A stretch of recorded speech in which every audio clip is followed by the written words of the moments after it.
العرش العظيم لا يكلف الله نفسا إلا وسعها.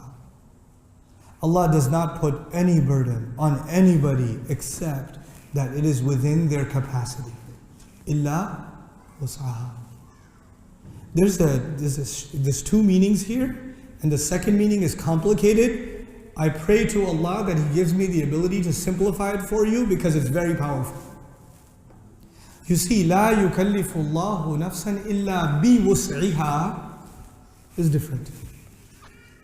Except within its capacity. But He says إلا وسعها بلا حرف بلا واصل. Just straight, إلا وسعها. There's a difference. The first meaning is Allah will never tell you to do something that you cannot do. That's easy meaning. Yeah? Allah will never tell you to do something that you cannot do. Some people say, MashaAllah, you pray 5 times?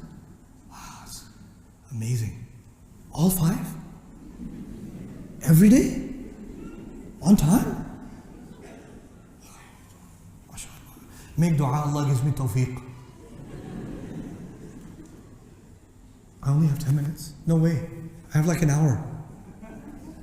Okay, I have 10 minutes. God. I don't know what to do in 10 minutes, but you know, لا يكلف الله نفسا إلا وسعها. You pray 5 times every day? Yeah. You know what? That's because you never say to someone, you stop at red lights? Everyone? Every day? Amazing. Make dua, Allah gives me tawfiq.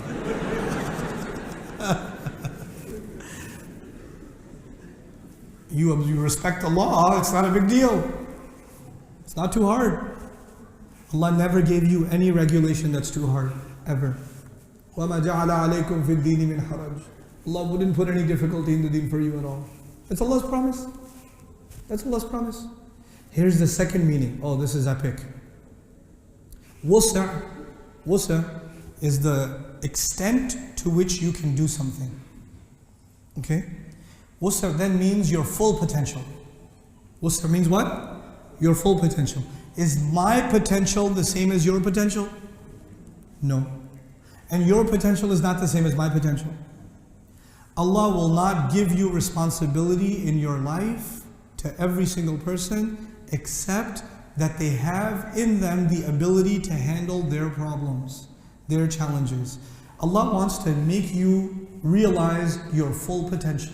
قُلْ كُلٌّ يَعْمَلُ عَلَى شَاكِلَتِهِ. This is why Allah does not say here, لَا يُكَلِّفُ اللَّهُ النَّاسَ. No, لَا يُكَلِّفُ اللَّهُ النَّفْسَ. No, نَفْسًا. النَّكِرَةِ. Why? Every person is different. Every person has a different kind of potential. You have to identify your potential, and then Allah will ask you, why didn't you give me the best of your potential? I gave you so much intelligence, why didn't you use your brain? I gave you so much social skills, how come you didn't make more friends and make that a way to bring people to Islam? I gave you so much creativity, why didn't you become a film producer and teach people Islam through film? Why didn't you do it? You had so much potential. I gave you that potential. Allah gave us that. وَأَنْفِقُوا مِمَّا جَعَلَكُمْ مُسْتَخْلَفِينَ فِيهِ. Spend to Allah, for Allah, what He has given you. He left some things with you. Allah says, I will not put a burden on you. So when I say, I could be doing a lot of things with my life, and you could think, MashaAllah, that was a good talk. I only slept for 1 hour. But if you're listening to this, you could be impressed with what I do, but I cannot be impressed with what I do because I know I have more what? Potential. There's so much stuff I haven't done that I'm capable of doing, and Allah did not put that on. The burden on me is my potential. That's the second meaning. My load, my responsibility is my potential.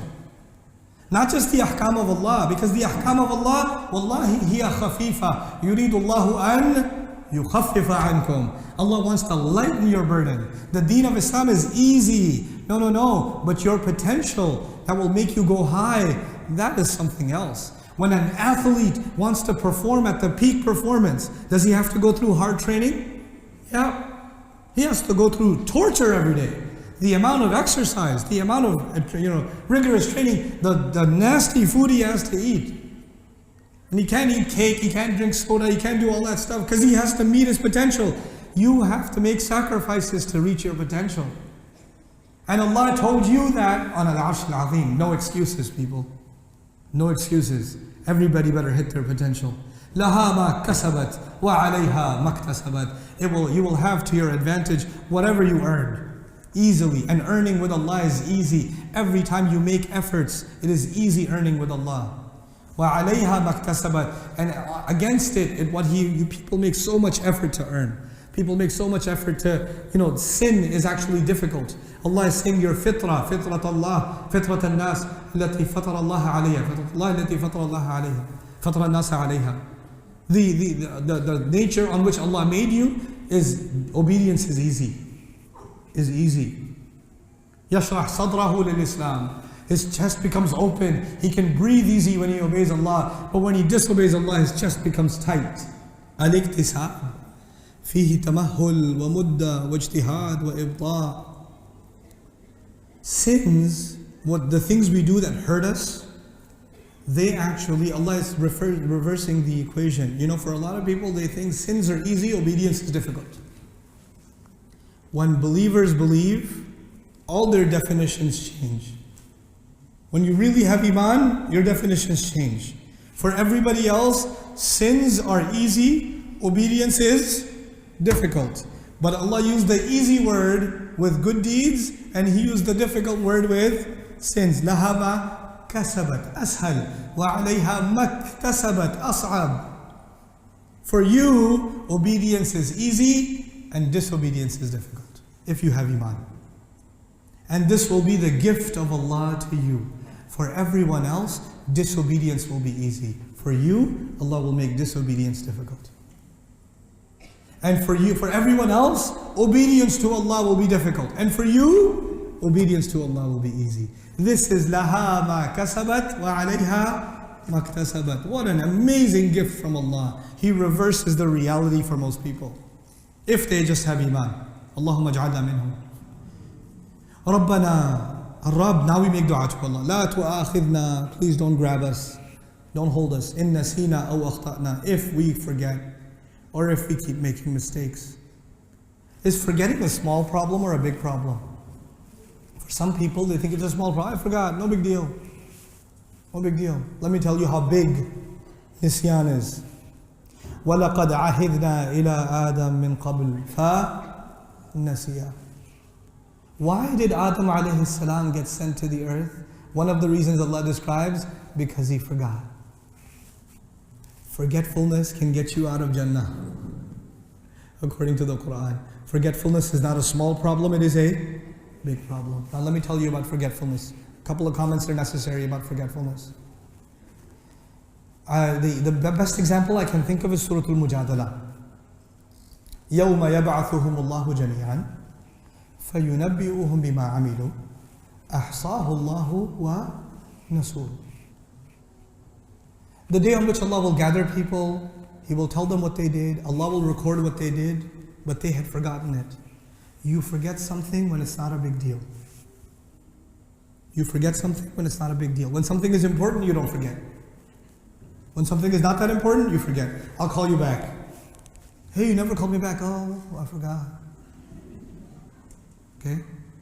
But if your wife calls you, you better call her back. If you love your life, you better not forget. If you tell her you forgot, Inna lillahi wa inna ilayhi raji'un. It was nice knowing you. Acha, you forgot. You come home, I tell you what forgot. La tu'akhidna in nasina. Don't grab us if we forget. How do people forget? When does a young man forget to pray? When he's watching a movie. He's watching a movie, the curtains are drawn, he's watching, Maghrib came, Maghrib left. Oh my God, I missed Maghrib. I totally forgot. That's when you forget. You forget when you get busy with things that are less important and you leave things that are more important. You have to make an effort in your life to not allow important things to be forgotten. This takes planning and it takes effort. It doesn't happen automatically. We are asking Allah ربنا لا تؤاخذنا إن نسينا أو أخطأنا. Notice استعمال الماضي إن ننسى أو نخطئ، لا إن نسينا أو أخطأنا. فما الفرق بين المضارع والماضي في الشرط؟ When you put a conditional statement, when you use the past tense, if we forgot, if we made a mistake, the benefit of that is that it should happen once. المضارع فيه استمرار والتكرار. الماضي فيه حدوث مرة واحدة فقط. This has happened one time. Ya Allah, if one time I forget, if one time I make a mistake, forgive me.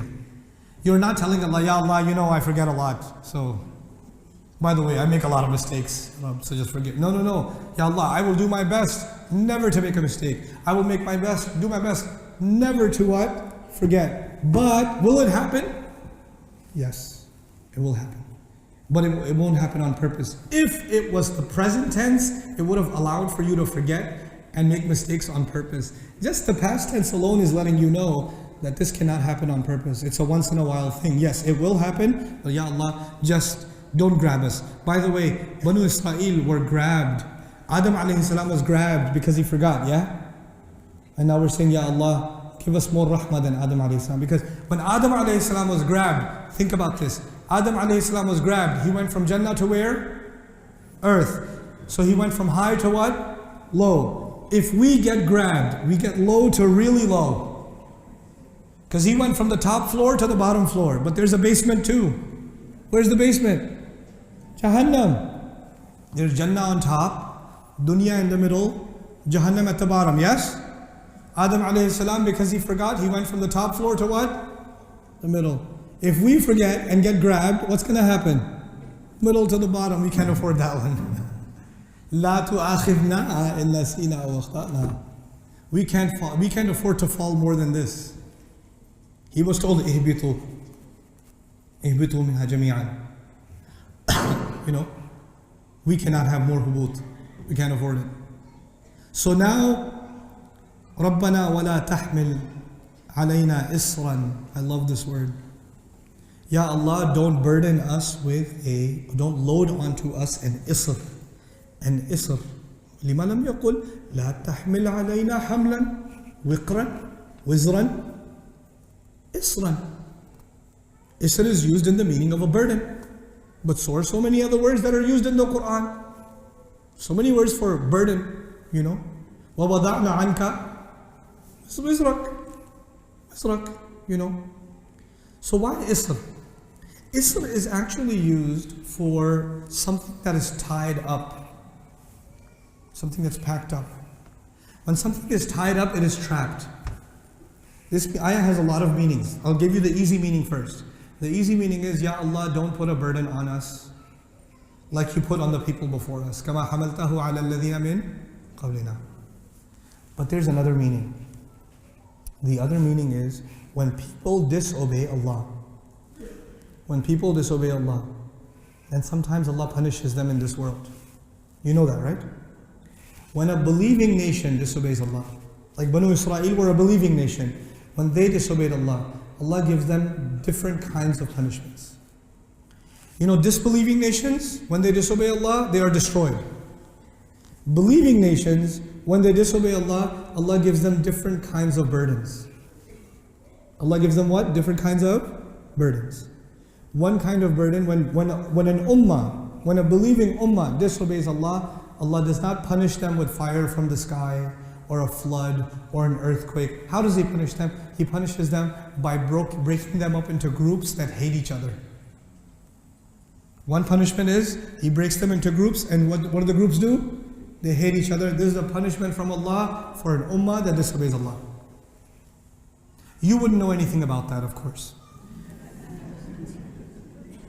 The second punishment, and if you study Bani Israel, by the way, study Bani Israel in the Quran, you will find how does Allah punish a nation that disobeys Allah. An ummah, a believing ummah with prophets. And so you learn from that what will happen to us. Now let me tell you what happens to us. وَقَالُوا قُلُوبُنَا غُلْفٌ.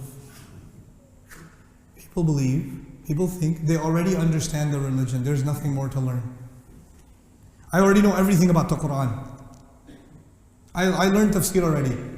Because to me, you know, إذا قرأت ابن تفسير ابن كثير هذا يعني فهمت القرآن كاملا. أيها الإنسان. This is the book of Allah. No human being can ever fully understand it. This is not a human book. This is a divine book. But you know what happens? People say, I already know what the Quran says. I made up my mind. I made up my mind. And they wrap themselves up. And they become rigid. The ummah becomes rigid. And the book itself has rahmah in it, but since you left the book, the ummah becomes tougher and tougher and tougher. And people that are supposed to be religious, they end up becoming more religious than the Sahaba. They become more strict. They make more things haram. They make more things difficult. They make more things harsh than even the deen of Allah wants it to be. And this makes the ummah turn away from the deen. Because when one group becomes rigid, then they like to distinguish themselves from the other group. And the other group becomes more rigid because every action has an equal but opposite reaction. So now you got two extreme groups. They both hate each other. And most of you normal people are in the middle. And you say, I want to learn Islam, but the only two options are these crazy and these crazy. So since they're both crazy, you figure, I can't learn Islam. Okay, I can't handle it. We put these burdens on ourselves. We put these burdens on ourselves. I'll give you an example my teacher gave me. My teacher, among them is Dr. Akram Nadwi. May Allah protect him. He's a muhaddith, and he's also, he's got 600 ijazat. Over 400 in hadith alone. Over 40 in Sahih al-Bukhari alone. And he's a scholar of the Hanafi school. He came to our campus in Texas and he gave us a course on the fundamentals of Islam. And here's the first thing he told us. First thing he told us was, how many prophets were there? He asked us a question, how many prophets were there? Tell me, how many prophets? You guys know? 124,000. Very good. How many prophets you know? 50,000? 30,000? Okay, give me 10,000. Okay, fine. Give me 500. This is a reverse auction. I'll give you discount. Give me 100. No? 50? 40? 25. 25. How many prophets were there again? 124,000. How many prophets you know? 25. Do you know everything about them? Do you know everything they said? You know just some things they said, yes? Okay. Will Allah ask you on Judgment Day the names of all the prophets? Are the prophets important people? Yes. Will Allah ask you all of their names? Will Allah ask you everything they said? No. Allah will definitely not ask you who Abu Hanifa was. He will not ask you who Imam Shafi'i rahimahullah was. He's not going to ask you who Ahmad ibn Hanbal was. Because if Allah was going to ask you names, it would have been names of who? Prophets. So you don't have to know everything Abu Hanifa said. You don't have to know everything Imam Shafi'i said. You just have to know what Allah said. That's what you have to know. And this is a Hanafi scholar, one of the top Hanafi scholars in the world. And this is the first day of his class. And I'm sitting there going, is that okay? Is anybody else shocked? Because I come from Pakistan. And in Pakistan, you don't call yourself Muslim. You call yourself what? Hanafi. We call ourselves Sunni. We call ourselves Shafi'i. We like to call ourselves some other sticker. And Allah, the only sticker He wants for you is what? Muslim. And Islam is simple, but we like to make things what? We love complication. We love it. We love it. We love a kitab, then we love the sharh of that kitab, then we love the sharh of the sharh of the sharh of that kitab with a hashiyah. The deen is simple. It's simple. How many books have been written in the history of Islam? For Islam? Uncountable. The father of this ummah is Ibrahim alayhi salam, yes? He's the father also of Banu Israel, yes? Combine these two nations. How many books have been written by the Jews? How many books have been written by the Muslims in Sharia? How many books on Tawrat are there? How much scholarship on Tawrat is there? How much scholarship on Quran is there? How long has it been going on? The volumes are endless, endless, endless. And the father of all of these nations is who? Ibrahim alayhi salam. The director of all the libraries is Ibrahim alayhi salam, yes? Now study Ibrahim alayhi salam. How complicated is he? Simple. فلما رأى الشمس والقمر هذا ربي هذا أكبر إني وجهت وجهي للذي فطر. Oh my God. Is he saying complicated things or simple things? The prophets in the Quran said simple things. We love to say complicated things. We are not like the prophets. We should learn from them a little bit. We've complicated our religion. We have to bring it back to simple. Ya Allah, don't put a burden on us like you put on the people before us. Did the Jews complicate their religion? They complicated their religion, yes? Allah gave them something beautiful, simple, straightforward. They complicated it. Have the Muslims complicated their religion? رَبَّنَا لَا تَحْمِلْ عَلَيْنَا إِصْرًا كَمَا حَمَلْتَهُ عَلَى الَّذِينَ مِنْ قَبْلِنَا. You understand what I'm saying to you? This is the time, people. This is the time to relieve the burden. وَيَضَعُ عَنْهُمْ إِصْرَهُمْ وَالْأَغْلَالَ الَّتِي كَانَتْ عَلَيْهِمْ. Allah brought the Quran to remove the burdens from them. You know, this ayah is so amazing. You will understand what Isra means because of this ayah. Jews had fiqh books that were endless. And for every mas'ala, every issue, they have 100 opinions. They have 100 opinions. It's crazy. It's literally crazy. So many opinions on every issue. And then on top of that, they believe if the alim passed a fatwa, that is Islam itself. That is what Allah wants. The fatwa of the rabbi is the same as the amr of Allah to them. To them. Muslims would never do that, right? Oh wait. And they had this complicated religion. And then Allah sent them the Quran. Through Rasulullah. And they said, we can't have this man. We can't accept him because he's ummi. He doesn't even have a PhD. We have these complicated books and the Quran is what? Simple, straightforward. We can't have that. Allah says He came so He can remove your burdens. You burdened yourself with overcomplication and the deen came to make things simple. We love overcomplication. As a matter of fact, the more religious you get, the more religion you study, the more complicated you become. And the more complicated you make the lives of the people around you. This book is simple. Ya Allah, don't put this burden on us.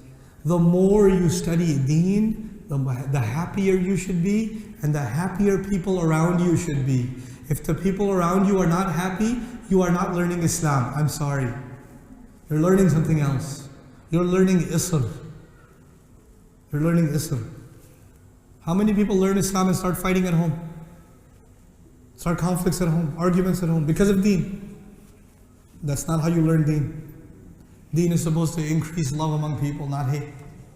That's what it's supposed to do. Subhanallah. I'll give you one more comment about that because a lot of people have fights in their... You don't have to admit if you have one. How many people know of situations where people fight in the family, among friends because of religion? Oh. Ijma' the ummah. There's ijma' and ikhtilaf. Let me tell you something about that. Allah taught the Quran to the Quraysh, yes? Were the Quraysh good people, most of them? Most of them did not accept. In the beginning, most of them rejected. They became the worst enemies of Islam. How long did Allah keep teaching them? For more than a decade. Did they insult the Prophet ﷺ? Did he still teach them? Did they try to hurt the Prophet ﷺ? He still taught them? Did they kill believers and he still taught them? More ayat came down, more ayat came down, more ayat came down. Every ayah is a gift from Allah. No gift on earth is more valuable than an ayah given by Allah. And Allah keeps giving these people gift and gift and gift and gift and gift. And this is Quraysh. أعداء رسول الله صلى الله عليه وسلم فعلمهم ولذلك يقول الرحمن علم القرآن. He's so incredibly loving and merciful that taught the Quran. Anybody else would not have that kind of patience, that kind of love. If Allah is so loving when He teaches the Quran to Quraysh, why don't you teach your family with some more love? Why don't teach your friends with some more love? Allah is patient with Quraysh, man. They even make fun of Rasulullah, and He still just gives them ayat. Allah can teach in different ways. Like, you guys go to school, right? You went to school, your teacher can teach you in different ways. He can teach you, hey, 2 + 2 is 4. I don't understand. Come here, let me tell you. Let me teach you in a way you will never forget. Come here. 1, 2, 3, 4. 2 + 2, you understand? I understand. If you don't want to learn, there are other ways to teach you. Can Allah use other ways to teach them? Does He have the power to use other ways to teach them? Absolutely. But He teaches them with love, with Quran. You and I, somebody doesn't listen to us. I just told you the hadith and you didn't listen? Calm down, homie. Calm down. This is not what our religion is about. This is the isr we've put on our, and when you do that, your young generation will run from Islam. They will run away from Islam because they don't see any love and any mercy. All they see is rules and rules and rules and rules and rules. This is haram, that's haram, that's haram, that's haram. We have depressed our young people. We have made them believe that they are bad people, they are sinners. People come up to me and say, Ustad Nauman, I have a question. I know I'm a bad person. I was like, how do you know you're a bad person? Why would you say that? Well, because I wear like a t-shirt and jeans, and sometimes I miss salat, and I'm a bad person. It's like, look, you make mistakes. People don't get to judge you. And you shouldn't even judge yourself. You should only let Allah judge you. You should only let Allah judge you. Don't give up on yourself. Don't tell yourself you're a bad person. That's not how it works. We make mistakes. We admit them. We learn from them. But we don't become depressed. Depression is not part of this deen. I don't know why it is nowadays. The more people study deen, the more socially awkward and angry they look. Why is that? Like, the guy used to be smiling all the time, then he grew a beard and he's like, why does your beard make you angry? Is it heavy? What? Your beard should make you smile, dude, not make you angry. It's supposed to be a religion of joy. فَبِذَلِكَ فَلْيَفْرَحُوا أَيْنَ الْفَرَحِ. You go to the masjid, people look at you. You're the person who's teaching Quran. And يقدم حلقة التفسير انظر إلى وجهه تخاف. It's so scary. يقول سبحانه وتعالى. I'm like avoiding eye contact.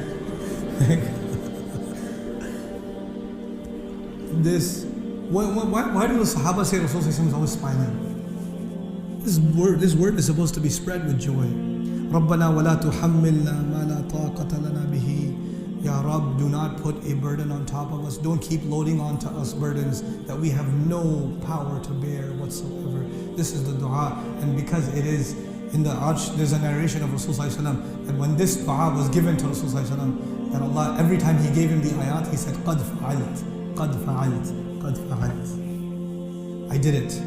Ya Allah, don't put a burden on us at all that we have no power to bear. Done. Allah says, done. My believer asked me, it is done. I will never put anything on you you cannot bear. But then somebody comes and asks me and says, Ustad, I lost my child. I lost my child. Why did that happen? What was my fault? My in-laws tell me it's because I'm evil. No, your in-laws are evil. You're not evil. And that happened to you. One thing you should know, what happened to you happened to Rasulullah sallallahu alaihi wasallam. He lost children, yes? Now you are feeling what Rasulullah felt. Now you have a closeness to Rasulullah sallallahu alaihi wasallam that most people will not have, because you share a feeling with him. And so the ayat that were given to Rasulullah ﷺ to make him feel better are now the ayat that are being given to you to make you feel better. Inna a'tainaka al-kawthar. Those ayat for Rasulullah, and because you lost your child, these ayat are especially for you. Special gift of Allah to you. And Allah would never have you made you lose your child if He knew you cannot handle it. There are so many women who could not handle it. You are strong enough to handle it, and so He gave you a more difficult test so you can come so much more closer to Him and earn the status, earn that closeness to Allah and earn that closeness to His Messenger sallallahu alaihi wasallam. Because the closer you get to Allah, the more sacrifices you have to make. So Allah chose you. You're special. You didn't lose your child because you're punished. And on top of everything else, there are people who live with their children their entire life. Alhamdulillah. May Allah keep our children safe. They live with their children their entire life, but their children grow up to be disobedient to Allah. Their children end up leaving Islam. Their children end up, disappointing the deen. And then they have many, many generations of non-Muslims. And all of that, on Judgment Day, you will not love those children. You love them here, you will not love them there. إِذْ تَبَرَّأَ الَّذِينَ تُبِعُوا مِنَ الَّذِينَ تَبَعُوا وَرَأَوُا الْعَذَابَ وَتَقَطَّعَتْ بِهِمُ الْأَسْبَابُ. All the relationships will be cut. يَفِرُّ الْمَرْءُ مِنْ أَبِيهِ وَأُمِّهِ وَصَاحِبَتِهِ وَبَنِيهِ. Oh my goodness. You're going to be running from your kids. But that child who died, where did it go? It went to Jannah. And because of the sabr you showed, you are going to have a reunion with your child. Your reunion is guaranteed if you can just have iman. Other people, they have to beg for that reunion. Yours is guaranteed. Congratulations. Congratulations. Those children are just waiting for you. They're not gone. They're just waiting for you. What do we do with people? This is the harshness and the ugliness of the Muslim who goes away from Allah's book. So somebody's child died, oh, Allah must be punishing them, they must be cursed. Astaghfirullah al-Azim. Don't ruin people like that. Our Messenger would not do that, sallallahu alayhi wa sallam. رَبَّنَا وَلَا تُحَمِّلْنَا مَا لَا طَاقَةَ لَنَا بِهِ وَاعْفُ عَنَّا. Pardon us. Ya Allah, lovingly forgive us. وَاغْفِرْ لَنَا. And cover our mistakes. Our mistakes are many, just cover them. وَارْحَمْنَا. And show us love and mercy. What is the order? What is the benefit of this sequence? وَاعْفُ عَنَّا وَاغْفِرْ لَنَا وَارْحَمْنَا. When you make a mistake, if my wife makes a mistake, I am what? Angry. Yeah? If I make a mistake, my wife is angry, my mother is angry, somebody's angry. The first thing is, I don't want you to be angry. That's the first part. I don't want you to be angry. And that is covered in the word afu. Al-afu is actually forgiving someone out of love and letting go of the anger. When you let go of the anger, that is called afu. If you say maghfirah, yeah, that's fine, I'm on me too. If you say maghfirah, you forgave someone, but that does not mean the anger is gone. Okay? You forgave someone, but the anger is not gone. But if you do afu to someone, then you forgave them and the anger is gone. And then after you have lovingly forgiven us, then on top of that, cover our mistakes. وَاغْفِرْ لَنَا. And please protect us and show us love and care. وَارْحَمْنَا means two things. Don't let us fall into sin to begin with. Keep us in your protection. Keep us in your rahmah, so we don't make the mistake to begin with. And second of all, once we have made the mistake and you have forgiven us, keep us in your rahmah, which means keep us in Jannah.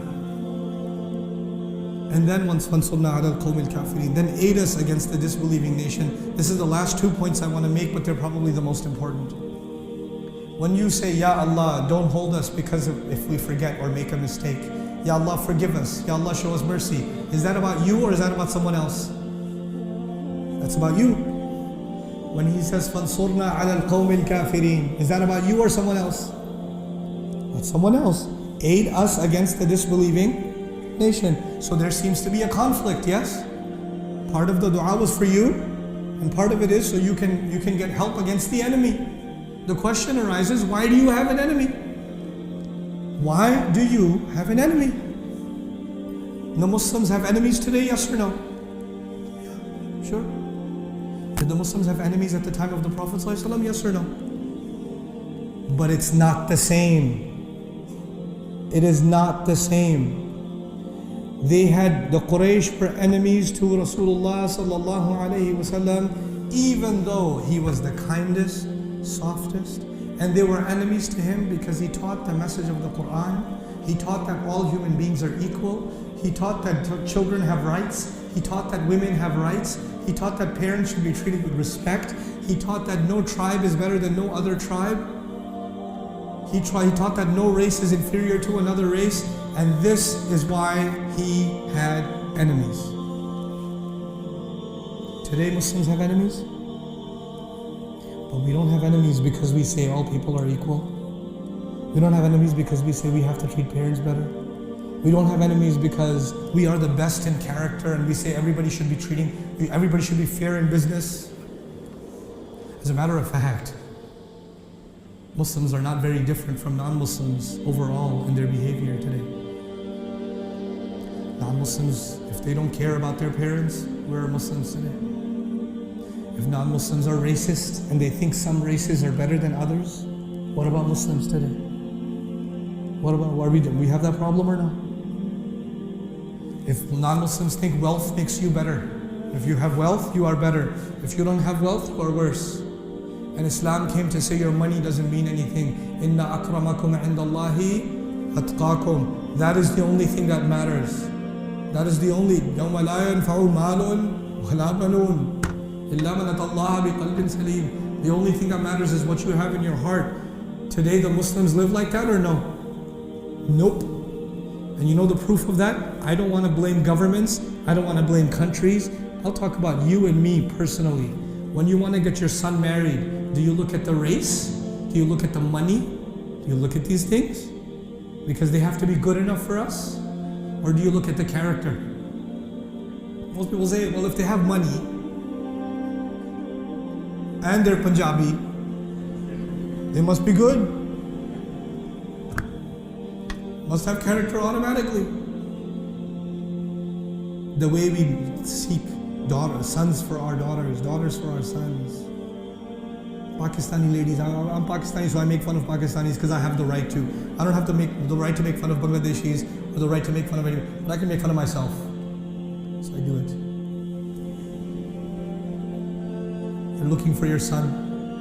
You know they say in Arabic, Al-Qirdu fi aini ummihi ghazal. Right? I'll say it in Urdu. Maa ko to khota bhi farishta nazar aata hai. Okay? So your son, ugly son. He looks in the mirror cracks. Okay? And you want to get him married. And you go and you find, Auntie, I know, you find this girl, her nose is too long. This girl, her chin is too short. This girl is not white enough. Have you seen your son, lady? But you have to check the color of the skin. In other words, we have enemies, but we don't have enemies for the right reasons. We have enemies for the wrong reasons. The ayat of the Quran apply, فَانْصُرْنَا عَلَى الْقَوْمِ الْكَافِرِينَ, when you have made enemies for the right reasons or the wrong reasons? The right reasons. And the right reasons are when you stand up for the integrity, the principles of Rasulullah sallallahu alaihi wasallam.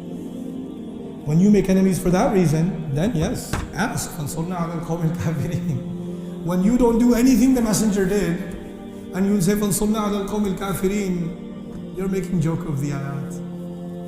You're making fun of the ayat. I even argue when they make fun of the Prophet ﷺ in these cartoons, some of these people are evil. They are evil. And they make fun of it no matter how much they know about Islam. But a lot of people make fun of Islam not because they make fun of the Prophet ﷺ. They don't even know the Prophet ﷺ. All they know is Muslims. And they see Muslims acting crazy, so they assume Islam must be what? Crazy. And that's when they make fun of Islam. It's not because of the Prophet, it's because of Muslims. رَبَّنَا لَا تَجْعَلْنَا فِتْنَةً لِلَّذِينَ كَفَرُوا. Don't turn us into a fitna for those who disbelieved.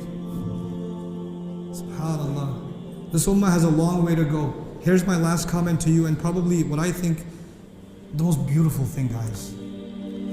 I hope you appreciate it, because I am blown away by this. The journey of humanity began with one man, Adam alayhi salam. The journey of humanity will end with one ummah, the ummah of Muhammad sallallahu alayhi wasallam. The journey of the first man started in Jannah. The journey of this ummah will end in Jannah, yes? And we ask Allah that He gives all of us Jannah and our children and their children and their children. وَالْمُسْلِمُونَ جَمِيعًا. Okay. When that journey began, he was where? Jannah. Where is Jannah? If you read Surah Al-Najm, وَلَقَدْ رَآهُ نَزْلَةً أُخْرَى عِنْدَ سِدْرَةِ الْمُنْتَهَى عِنْدَهَا جَنَّةُ الْمَأْوَى. I used to wonder, why did Allah mention Jannah there? He says he saw Allah, or he went to, he went to meet with Allah Azza wa Jal, and he saw him, another descent, he saw Jibreel alayhi salam, another descent, right under Sidrat al-Muntaha, the low tree. And right under that is what? Right by that is Jannah. So Jannah is right under the arsh of Allah. It's right there. That's where Jannah is. Got it? Now, Adam alayhi salam was right there, wasn't he? And then Allah sent him where? Sent him down. And when He sent him down, what did He say to him? He says, فَإِمَّا يَأْتِيَنَّكُم مِّنِّي هُدًى فَمَنْ تَبِعَ هُدَايَ فَلَا خَوْفٌ عَلَيْهِمْ وَلَا هُمْ يَحْزَنُونَ. If and when guidance comes to any of you, انظر إلى الضمير كم. إما يأتينك إما يأتينكم يعني أنت وذريتك. إما يأتينكم, you and your children. If guidance comes to you from me, and whoever follows it will have no fear, no grief. As he was coming down, he was told, look out for revelation, yes? So the journey of revelation began. When did the journey of revelation end? With Rasulullah. When the journey of revelation began, a human being was coming down from right under the arsh, and he was told, look out for guidance. And when the journey of revelation ended with Quran, a human being went up to the arsh to receive the last ayat of Baqarah. The first instance, the first talk of revelation happened right under that arsh, and the last book also has ayat that are right under that arsh. Just where the journey of human beings began. Right there again. SubhanAllah. So Adam alayhi salam, the beginning, and Rasulullah, and these ayat are like the end.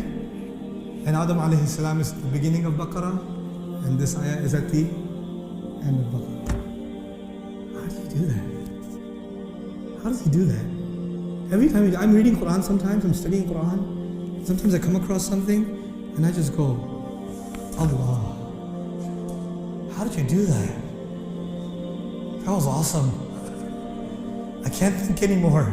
I think I'm going to play some video games because this is too much to handle. This ummah is the last chapter of human history. This is it. The Quran has come. No other revelation is coming.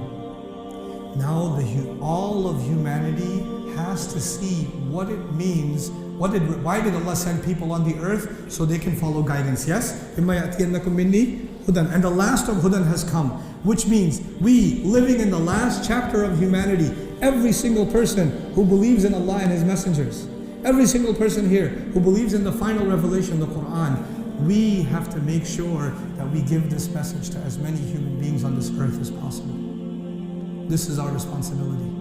We have now been given the same responsibility as Rasulullah himself, sallallahu alaihi wasallam. How do we know that? How do we know we have the same responsibility as Rasulullah sallallahu alaihi wasallam? Rasulullah sallallahu alaihi wasallam in the beginning, آمن الرسول بما أنزل إليه من ربه والمؤمنون. فالتكليف للرسول والتكليف لنا.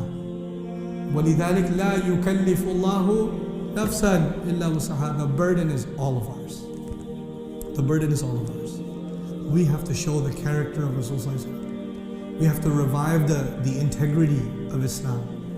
People, they think of Muslims, you're living in a Muslim country so you don't feel this as much. I live in America, I can tell you.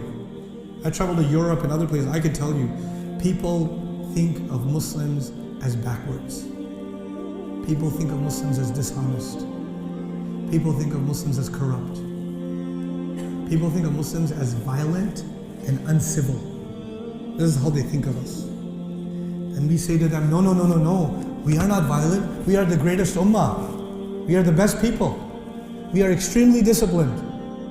Look at our salah. Look at how we line up in salah. We are so great. Look at the parking lot.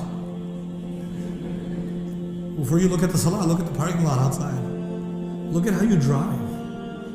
Look at how you behave outside with each other.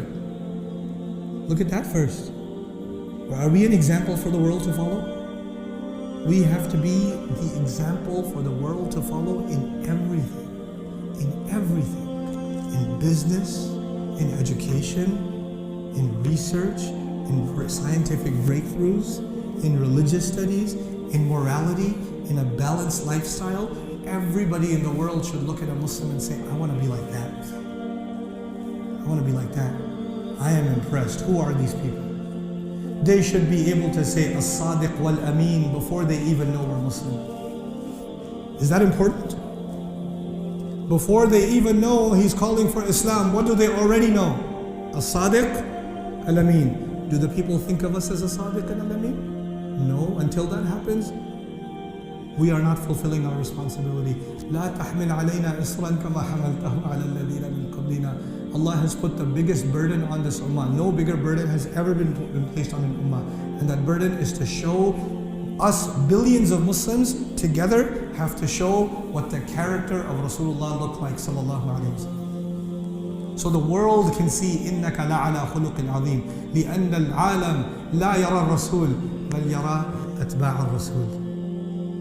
The world does not see the Prophet. The world sees us, ambassadors of the Prophet, sallallahu alayhi wa sallam. We have to show it. We better raise our standards. I pray that Allah Azza wa Jal fulfills this dua for all of us, that is this remarkable dua, and this honor that Allah has given us in such a high place. I pray that Allah gives you and me, our family, our children, the ability to live up to this gift, this honor, this responsibility. And I pray that Allah blesses the people of this country and gives them love for each other and gives them the ability to be a model for the rest of the ummah to follow. Barakallahu li wa lakum. Assalamu alaikum wa rahmatullahi wa barakatuh.